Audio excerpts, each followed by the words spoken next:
testigo de que esta persona ha infringido la ley y ha hecho lo malo delante de Dios y por lo tanto infringiendo la ley. Cuando esto sucede, dice la palabra, y este hombre que se levanta como testigo, se puede comprobar que está siendo un testigo falso, que está hablando cosas que no son ciertas, que está acusando falsamente a su hermano. Dice el versículo 16, cualquiera que se levantare testigo falso contra alguno para testificar, en el juicio se dieran cuenta de que este hombre está hablando falsamente como testigo. Dice a partir del versículo 19, entonces haréis a él como él pensó hacer a su hermano y quitarás el mal de en medio de ti. Versículo 21, no le compadecerás, vida por vida, ojo por ojo, diente por diente, mano por mano, pie por pie. Lo que él quiso hacer, o lo que se le iba a hacer más bien al acusado, que era acusado falsamente, había que hacerlo sobre el testigo falso. Fuera de estos tres pasajes en la ley no hay más explicaciones y no hay más profundidades sobre la famosa ley del talión, ojo por ojo. Tenemos que fijarnos entonces que esta ley dada por Dios a su pueblo era específicamente impuesta en situaciones donde la legalidad, donde la ley estaba siendo manifestada y estaba siendo aplicada. La mujer embarazada que muere a consecuencia del pleito ajeno requiere esta ley. El hombre que hiere de muerte a otro requiere esta ley. El testigo falso por cuyo testimonio otro iba a ser castigado, tenían que aplicarle la ley a este testigo falso. Los tres casos están en el contexto de un juicio. Los tres casos están en el contexto no de tomar en mis propias manos la ley para aplicarla, y mucho menos de tomar en mis propias manos el querer retribuir conforme a lo que a mí me parece justo a otro lo que ha hecho. La palabra está hablando aquí en estos tres pasajes, Éxodo, Levítico y Deuteronomio, sobre el juicio de un pueblo donde hay alguien que juzga, donde hay ciertamente un juez, donde hay testimonios, donde las cosas se hacen conforme a la ley que Dios ha puesto sobre el pueblo para que el pueblo cumpla de ella, y no para tomar la justicia, y pondría esta palabra justicia muy entre comillas, en nuestras propias manos.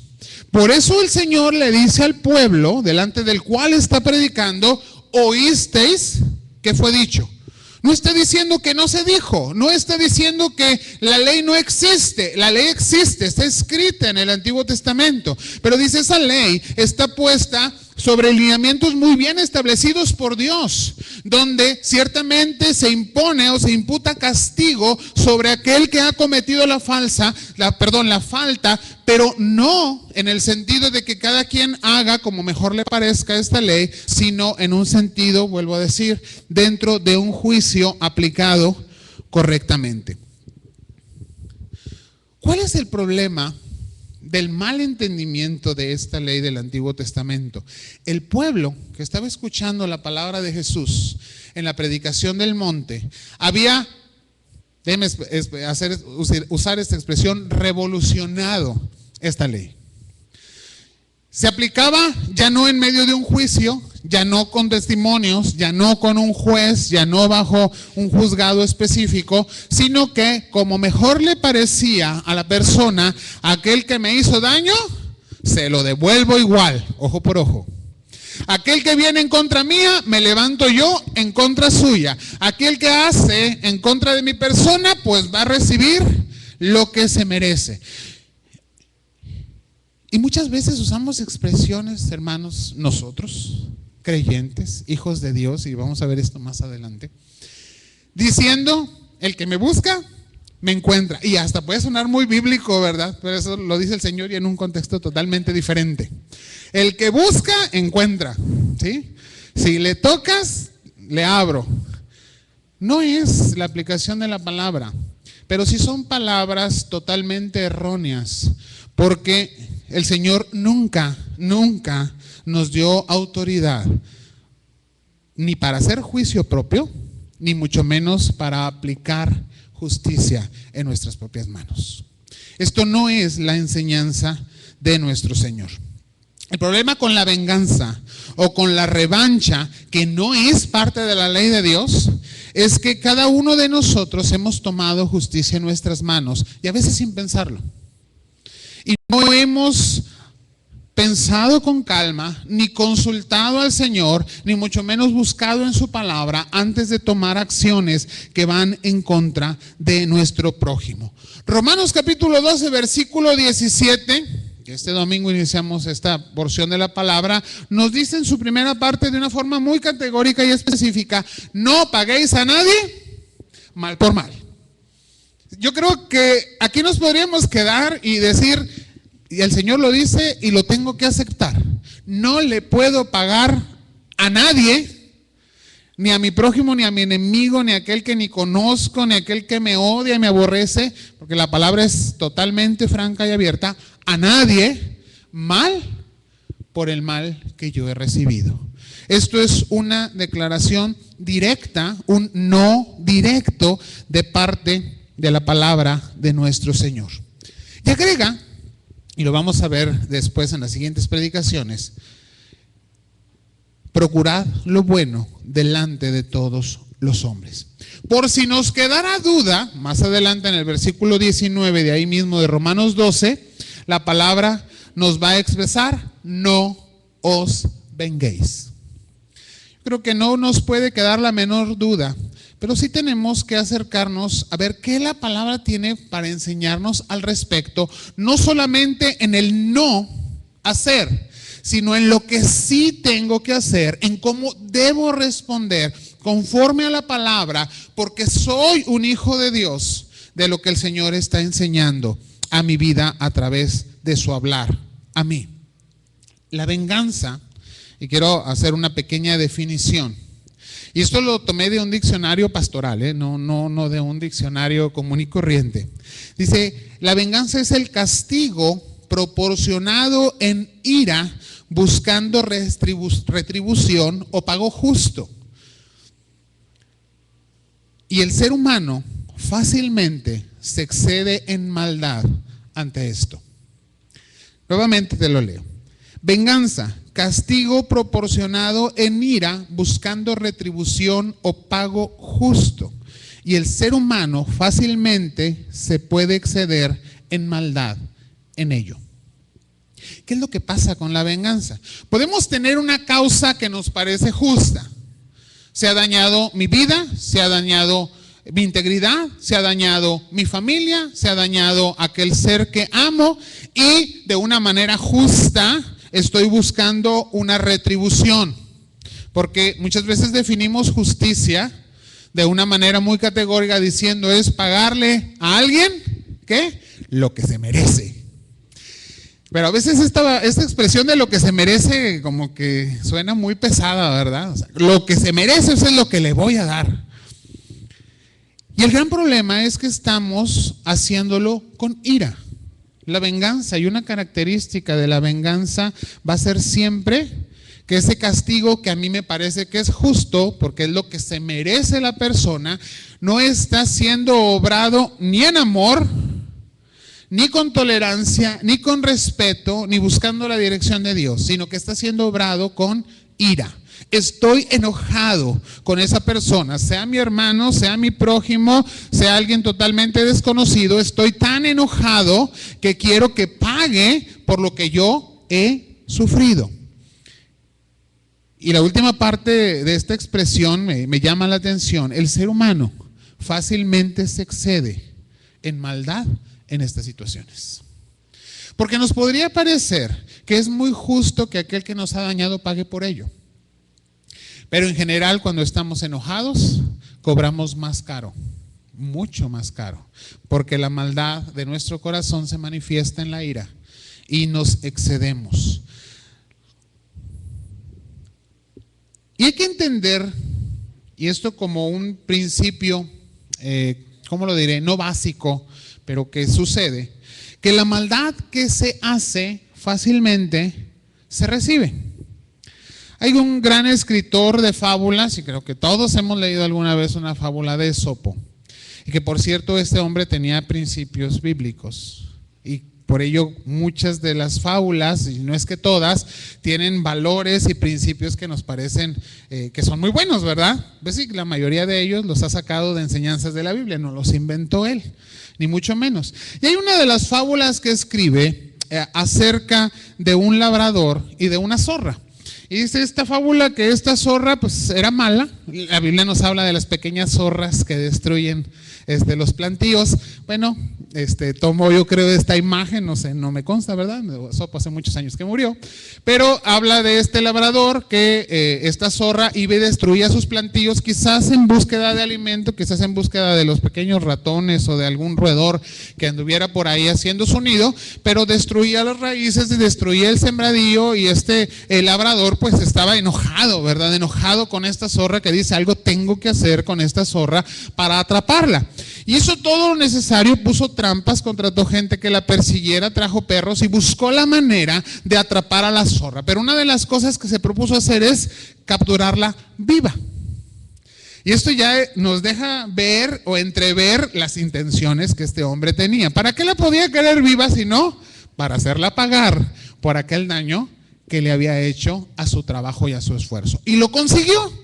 Consiguió capturar esta zorra, y ya cuando la tuvo en sus manos empezó a planear qué hacer con ella. Hubiera sido muy fácil tomar este animalito y quizás darle un golpe en la cabeza o aplicar alguna otra forma y acabar con su vida, pero no, él quiso vengarse. Él quiso hacerla sentir mal, lastimarla de manera, no sé, no se puede dar un ejemplo al resto de las zorras, ¿verdad? De que les va a pasar lo mismo. Pero planea tomar y amarrar una mecha en su cola, mojarla en algún combustible y prenderles fuego. Y si esto le suena muy similar a lo que hizo Sansón, seguramente Sopo conocía algo de la palabra. Y le prende fuego a la cola de la zorra y la suelta. ¿Qué cree que hizo la zorra? Correr, pero por todos rumbos, y se fue a meter en medio de los sembradíos. ¿Se acuerda de la historia de Sansón? ¿Qué fue lo que pasó? Los sembradíos ardieron. Bueno, a este hombre le pasó exactamente lo mismo. Y el daño que él pensaba hacerle a la zorra, terminó recibiéndolo sobre sí mismo. Una fábula de Sopo. Sin embargo, nuevamente Romanos 12:19 nos dice: no os venguéis vosotros mismos, amados míos, sino dejad lugar a la ira de Dios, porque escrito está: mía es la venganza, yo pagaré, dice el Señor. Pero en el Sermón del Monte, Mateo 5, el Señor está hablando al pueblo y ya les dijo: oísteis que fue dicho ojo por ojo. Pero el siguiente versículo inicia diciendo: pero yo, dice el Señor, os digo. Y ahí está la enseñanza. El contraste tremendo entre la ley fría y, déjame decírtelo, mal aplicada del Antiguo Testamento, y la misericordia, la gracia y el amor de Dios enseñado a la vida de su pueblo. Y dice nuestro Señor Jesucristo: no resistáis a que es malo, antes a cualquiera que te hiere en la mejilla derecha, vuélvele también la otra. Y al que quiera ponerte a pleito y quitarte la túnica, déjale también la capa. Y a cualquiera que te obligue a llevar la carga por una milla, ve con él 2. Al que te pida, dale. Al que quiera tomar de ti prestado, no se lo rehuses.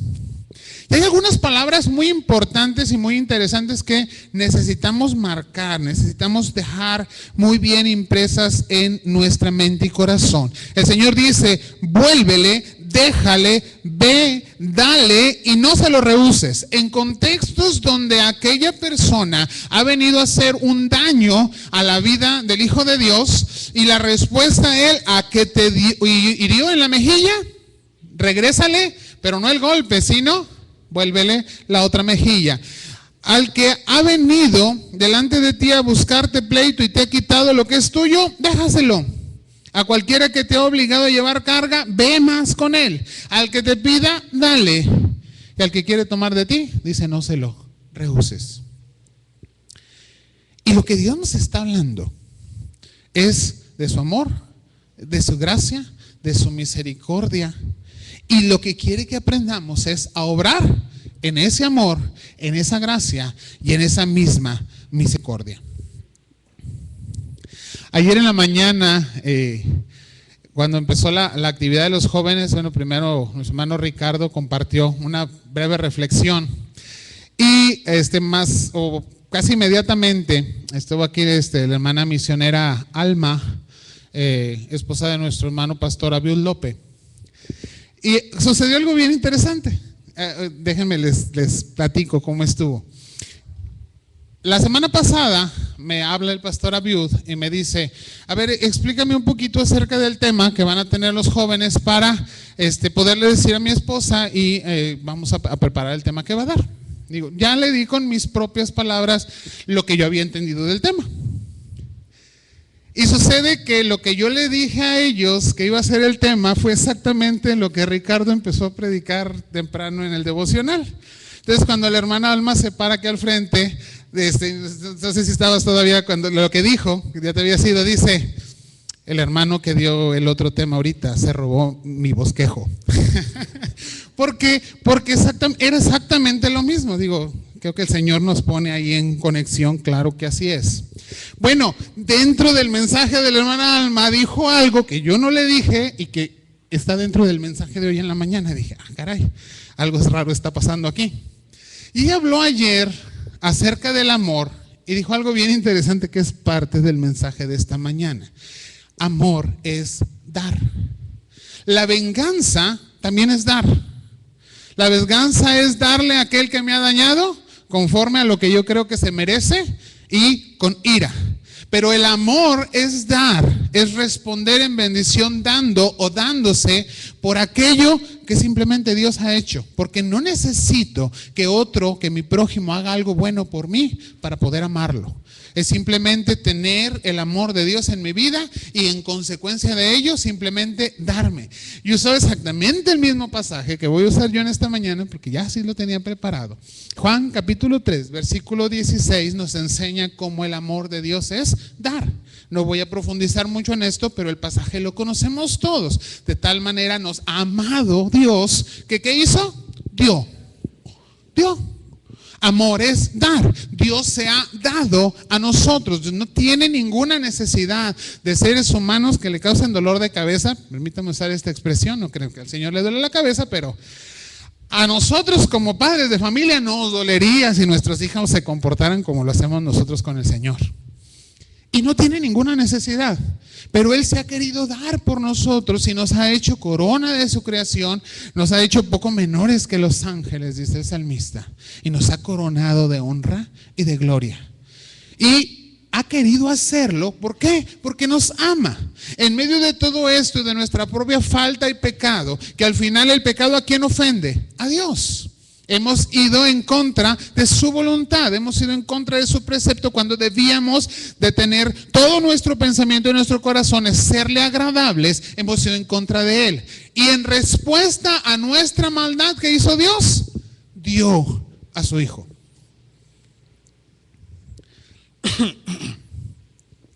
Dios nos llama a amar y amar es dar. Dios nos llama a amar en respuesta a la maldad del ser humano. Y qué difícil es esto. En primer lugar, porque cuando alguien nos daña o daña lo que queremos, nuestra primera respuesta es la ira. Pero recuerda, y esto quiero que te lo lleves en tu mente y en tu corazón, la ira del hombre, y esta no es palabra mía, es palabra del Señor, nunca obra la justicia de Dios.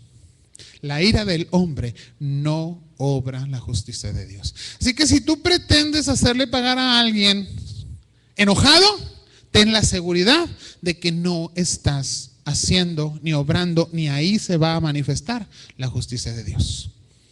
Necesitamos primeramente venir al Señor y decirle: Señor, estoy enojado, sí, me duele lo que me hicieron, he sufrido por lo que me hicieron, pero tú sufriste más por mi falta, mi culpa y mi pecado.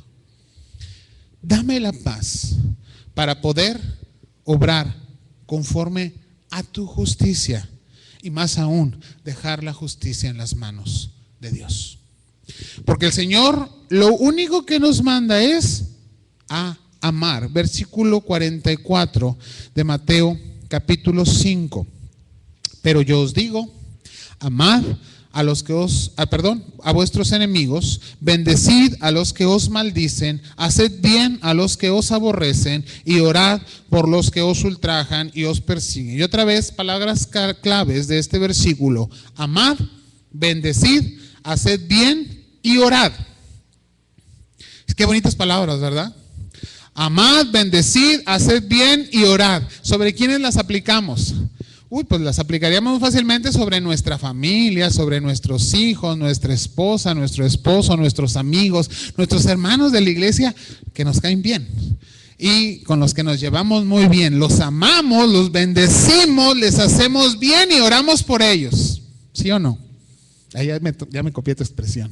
¿Sí o no? Dice Ricardo cuando está predicando. Y lo haríamos fácilmente. Pero ¿sobre quiénes dice el Señor que debemos aplicar estas palabras clave? Sobre nuestros enemigos.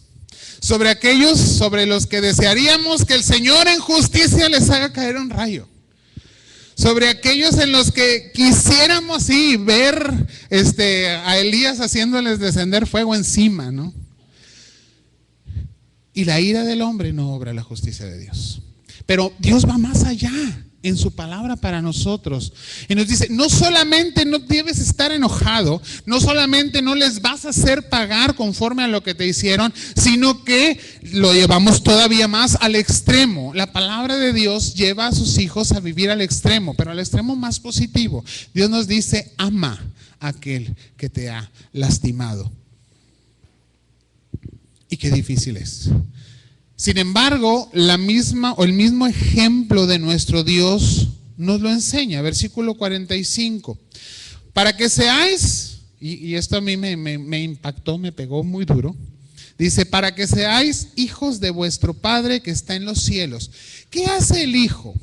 El hijo aprende del ejemplo de su padre. El hijo aprende de aquello que está viendo que sus padres, su padre o su madre, hacen. Y aprende más del ejemplo que de las palabras.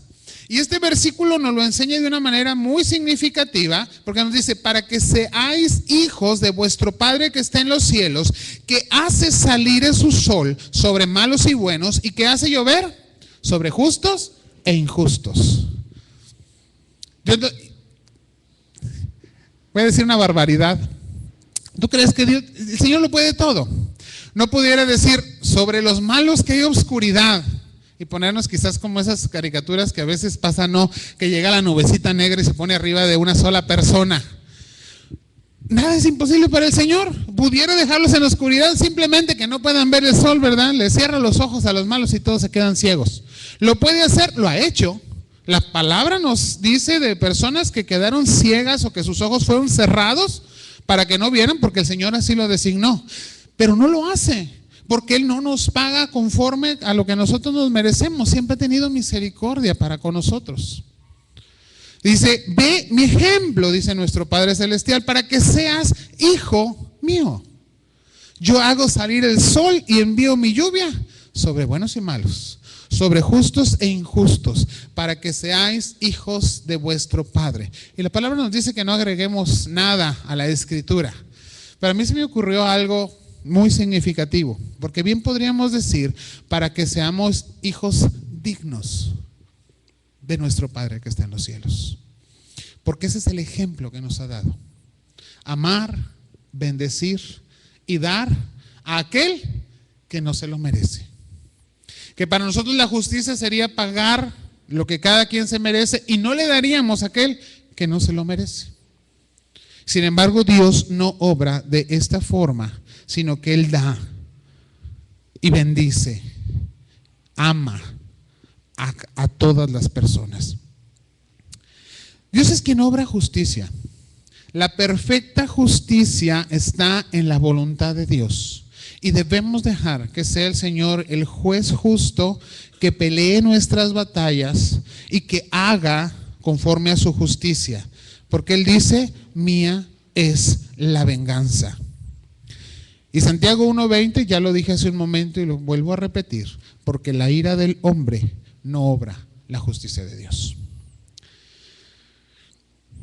Una familia de un misionero que fue enviado a la China, y estoy hablando de hace muchos años, fue esto a principios del siglo pasado, fue atacada, fue asaltada en la China comunista, precisamente por las diferencias y el odio que había hacia la predicación del evangelio en este tiempo, en ese lugar. La familia fue atacada, no voy a ser gráfico ni específico, pero el misionero, su esposa y 3 de sus 6 hijos, tenía muchos hijos, fueron muertos en medio de este asalto que se hizo a su familia. Los 3 hijos que sobrevivieron fueron los más pequeños y apenas eran unos niños muy pequeños, y ellos fueron rescatados, sobrevivieron y fueron rescatados y fueron regresados a los Estados Unidos. En los Estados Unidos fueron puestos bajo familias sustitutas y fueron separados. Y hasta 16 años después volvieron a reencontrarse. Cuando estos jóvenes ya se reencontraron, se sentaron, dice esta ilustración, a planear qué harían en contra de la China comunista que les había quitado a sus padres y a sus hermanos. Y lo que decidieron hacer fue que todos obtendrían la mejor preparación posible y volverían a la China para dar sus vidas en servicio a este país tan injusto que les había quitado a su familia. Uno de ellos estudió misionología, estudió para llevar la palabra y el evangelio del Señor. Otro de ellos se graduó como médico y su hermana, que eran 2 varones y una niña, se graduó como enfermera. Y después de que terminaron de prepararse, regresaron a la China y fundaron una de las agencias misioneras que fue un parteaguas y que hasta nuestros tiempos ha llevado el evangelio de Cristo a este lugar. No sé qué pensaste cuando te dije que se juntaron a ver qué podían hacer. Digo, algo podrían haber hecho, ¿no? Convertirse en terroristas o ir a hacer algo en contra del país que les quitó a sus padres. Pero el amor de Dios en sus vidas, el ejemplo y quizás breve que recibieron de sus padres, la preparación que ellos obtuvieron, pero sobre todo el amor de Dios en ellos, les llevó a hacer algo que, te digo una cosa, muchos de nosotros no haríamos. Responder y pagar con bien, con bendición, con amor de Dios, con su evangelio de gracia, la violencia y el dolor que ellos habían recibido.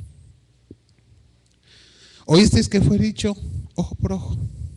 Pero el Señor nos dice, da, entrega, déjale, ámale, bendícele, ora.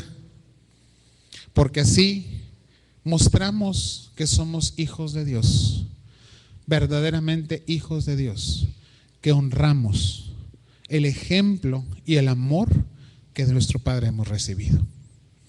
Ojo por ojo es una expresión, hermanos, que el pueblo equivocadamente usó mucho tiempo para tomar venganza. Pero el amor y la gracia de Dios es eterna y esa se ha manifestado en tu vida y en la mía. Vivamos conforme al amor que Dios nos ha dado. Vamos a orar. Señor, te agradecemos, Padre, tu palabra. Una palabra, Señor, fuerte a nuestra vida, porque fácilmente nos olvidamos que tú eres nuestro juez y que tú, Señor, pagarás porque tuya es la venganza. Y queremos, Señor, olvidarnos del amor y de la gracia que nosotros mismos hemos recibido y tomar, Señor, el dolor recibido y aplicarlo sobre nuestro prójimo. Padre, tu palabra nos enseña no solo lo contrario, sino ir mucho más allá y amar y bendecir y orar, Señor, por aquel que viene y daña nuestra vida.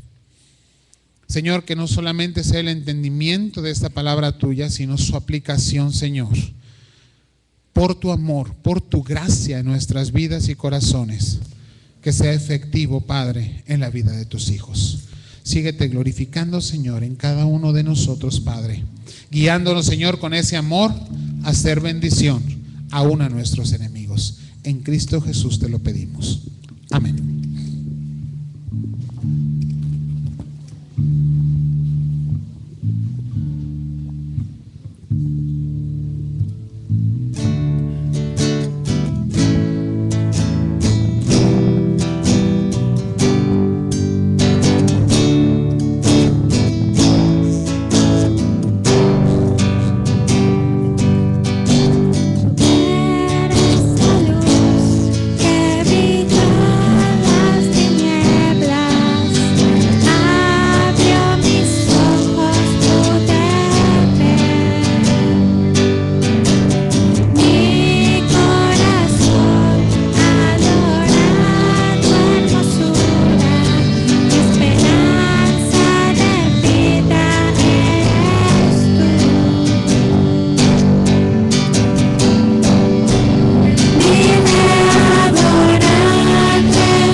los ancianos, por favor pasen al frente para ayudarnos en la distribución de los elementos de la cena del Señor.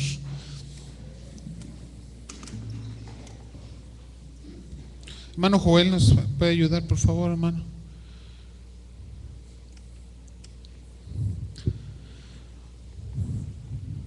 La palabra del Señor en 1 Corintios capítulo 11 nos instruye así acerca de la cena del Señor. El Señor Jesús, la noche que fue entregado, tomó pan y habiendo dado gracias, lo partió y dijo: tomad, comed, esto es mi cuerpo que por vosotros es partido. Haced esto en memoria de mí. Asimismo tomó también la copa después de haber cenado, diciendo: esta copa es el nuevo pacto en mi sangre.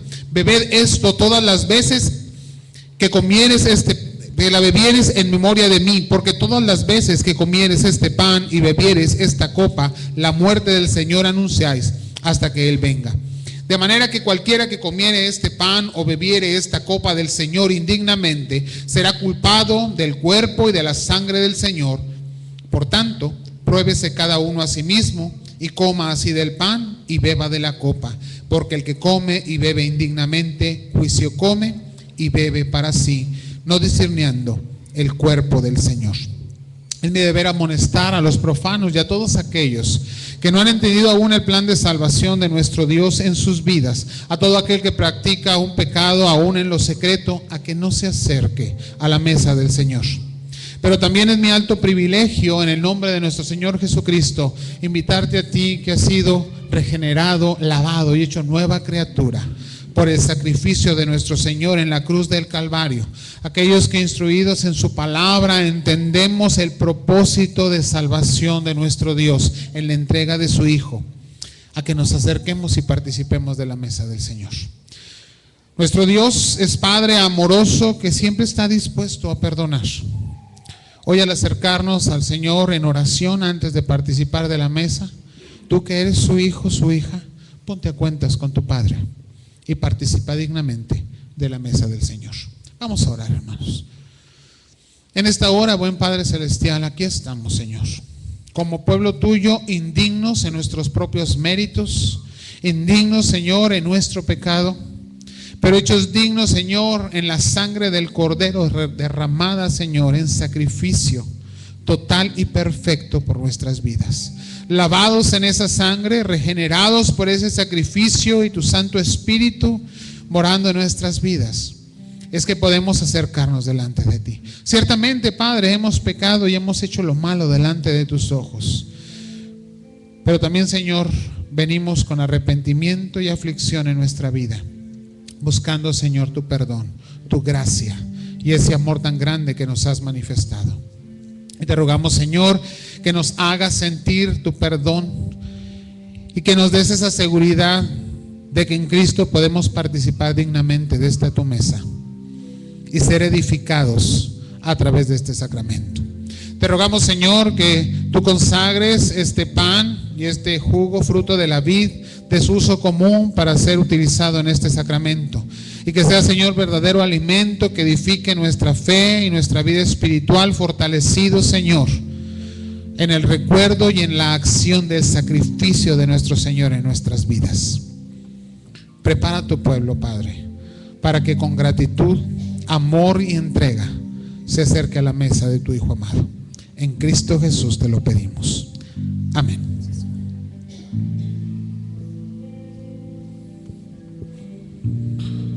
La palabra del Señor nos dice que estando nuestro Señor Jesucristo a la mesa con sus discípulos, tomó el pan y lo partió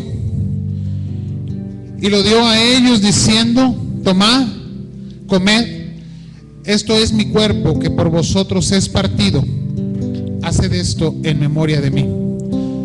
Porque todas las veces que comieres este pan y bebieres esta copa del Señor, la muerte del Señor anunciáis hasta que Él venga. Aquellos que han de participar de la mesa del Señor, hermanos, estemos de pie. Asimismo, después de haber cenado, dice la Escritura, tomó también la copa y les dijo a sus discípulos: esta copa es el nuevo pacto en mi sangre, bebed de ella todos, porque todas las veces que comieres este pan y bebieres de esta copa del Señor, la muerte del Señor anunciáis hasta que Él venga. Tengamos la copa y el pan en nuestras manos, hermanos, por un momento para participar todos juntos de la mesa del Señor. Entrar a tu santo lugar, me asombra que me pueda acercar para ver tu gloria y tu belleza y adorarte en intimidad. En confianza yo me puedo acercar,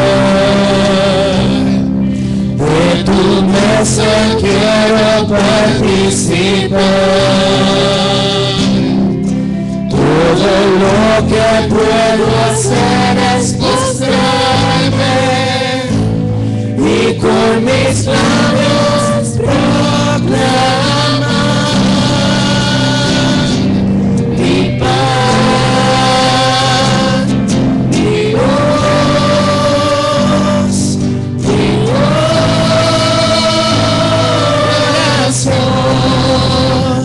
Eres tú, Jesús, mi Dios, mi amor y mi canción. Eres tú, Jesús, solo tú. Porque todas las veces que comieres este pan y bebieres esta copa del Señor, la muerte del Señor anunciáis hasta que Él venga.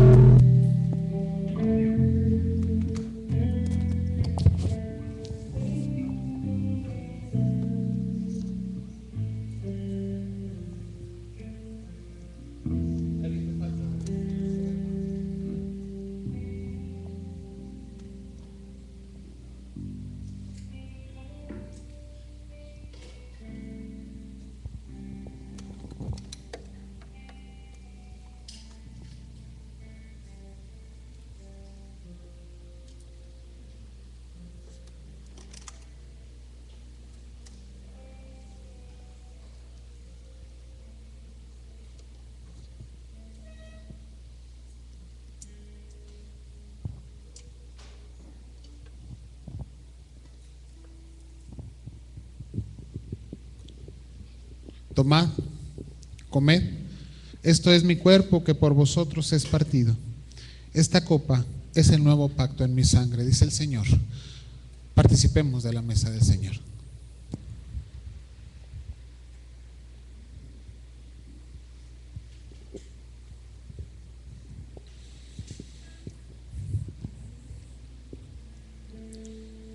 Amante Señor, tu amor es tan grande que no podemos expresarlo y menos agradecerlo. Pero una vida de compromiso, de entrega, de amarte a ti, Señor, amando a nuestro prójimo, buscando tu dirección y sobre todo vivir en tu voluntad. Es, Señor, el mínimo compromiso que podemos hacer por tan grande amor.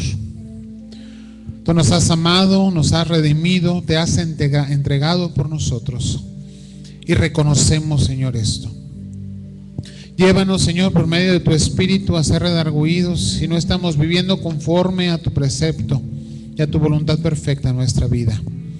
Y guarda, Señor, de cada uno de nosotros como hijos tuyos para vivir, Señor, mostrando a este mundo que tú has amado tanto, que has entregado a tu Hijo, Señor.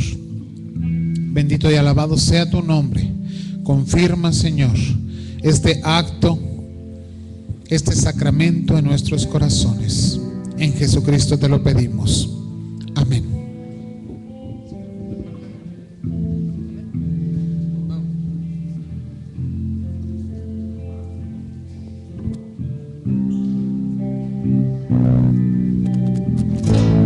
Me cuidas,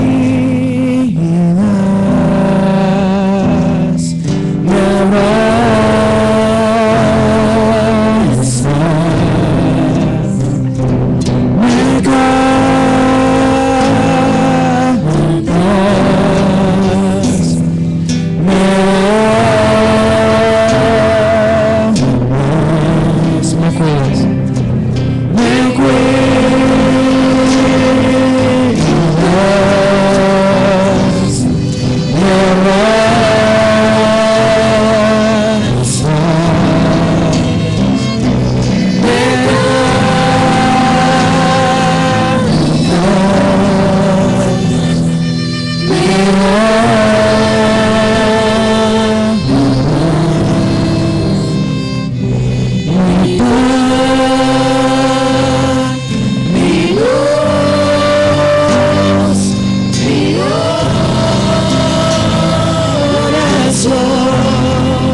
Jesús,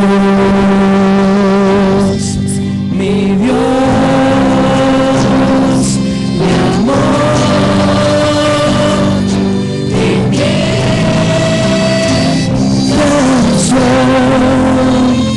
eres tú,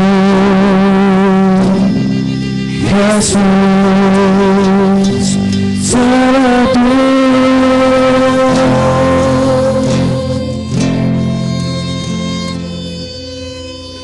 Después de haber participado de la mesa del Señor, hermanos, vengamos en gratitud delante de Él, dando de las bendiciones que de Él hemos recibido para apoyar y bendecir como iglesia a aquellos que menos tienen. Recojamos la ofrenda para los pobres en este momento y mostremos así también nuestra gratitud y nuestra entrega delante de Dios.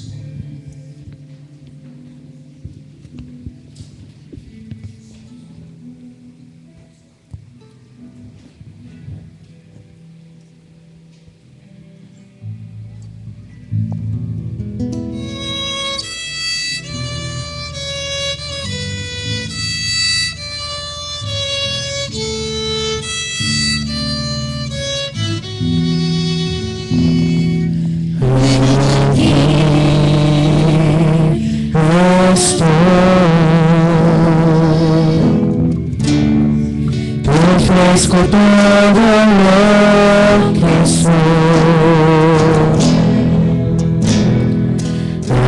Aquí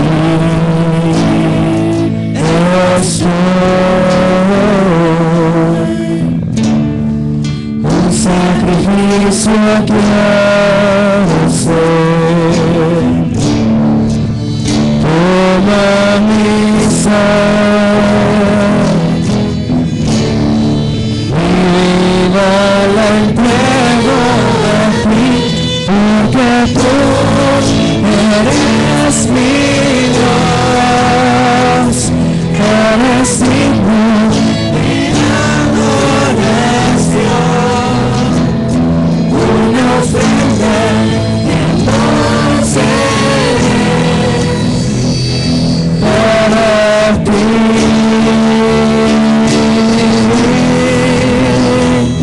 porque tú eres mi Dios, eres digno de adoración, una ofrenda de amor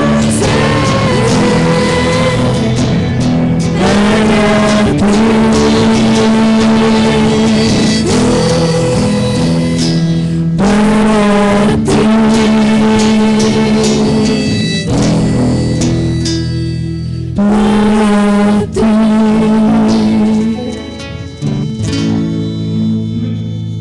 Y por ti, para ti, Señor, estamos en este mundo, también en este lugar, Señor, dándote la gloria y la alabanza. Ahora te rogamos, nuestro buen Padre Celestial, que al terminar este tiempo de glorificación a tu nombre, Señor, como iglesia, nos lleves con tu paz y tu bendición a nuestros hogares, saliendo, Señor, de este lugar para ir a dar testimonio del amor y de la gracia de Cristo en nuestras vidas. Y ahora, mis amados hermanos, que la gracia de nuestro Señor Jesucristo, el amor de Dios el Padre y la comunión de su Santo y Divino Espíritu sea con cada uno de vosotros, con vuestras familias y con todo el pueblo de Dios, ahora y siempre. Amén.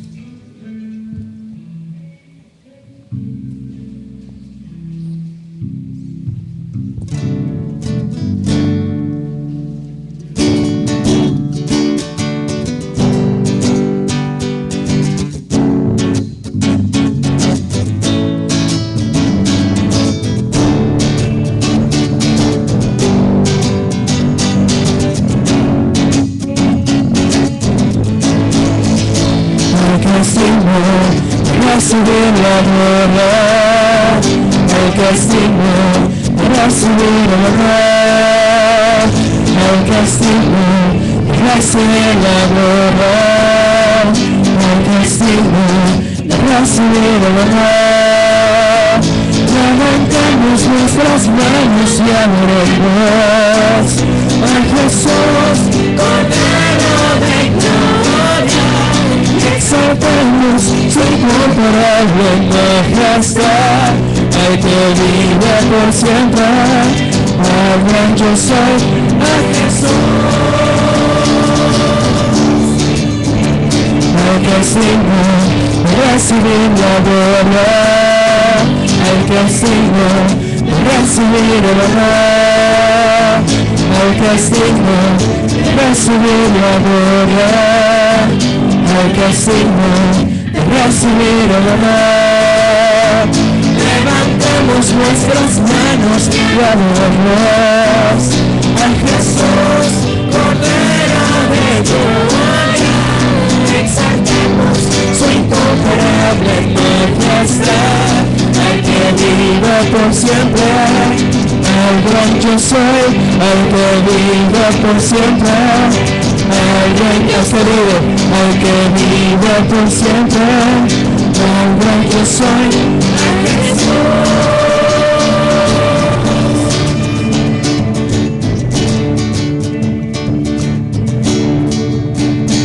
Levantamos nuestras manos y adoramos a Jesús, Cordero de gloria. Exaltamos su incomparable majestad, al que vive por siempre, al gran yo soy, al que vive por siempre, al gran yo soy, al que vive por siempre, al gran yo soy.